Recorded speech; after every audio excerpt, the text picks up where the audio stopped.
feel after you got rolled in a bus?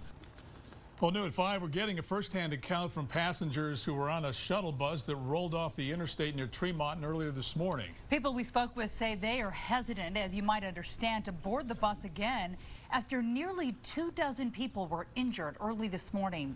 UHP saying the driver reported losing control after fishtailing in the snowy and wet, icy road conditions. Several people were seriously hurt, 22 people taken to the hospital after all of this. Ariel Harrison live after speaking with 2 men who were on the bus when that crash occurred. Ariel? Yeah, those 2 men were actually sitting next to each other on the bus. Both ended up going to the hospital. They describe seeing blizzard-like conditions on the drive coming from Boise and say passengers around them were half asleep when the shuttle bus left the road.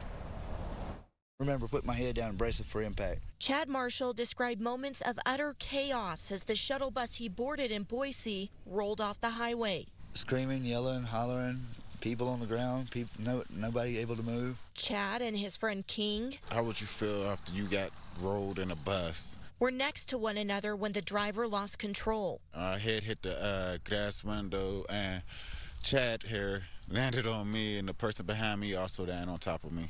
The men say they jumped into action, helping the surrounding passengers. I'm more feared for those kids because they're hollering, they're yelling, they're screaming. It just rings off in my head still, even after seeing them and knowing they're okay. Utah Highway Patrol reports that around 4:30 this morning, teams responded to the rollover crash about 5 miles west of Tremonton. The driver stated he went to change lanes from the right lane to the left lane.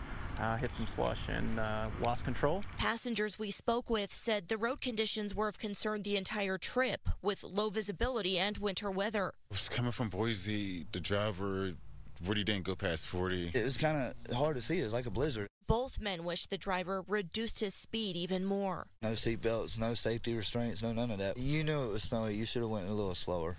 We are happy to be alive. We're lucky to be alive.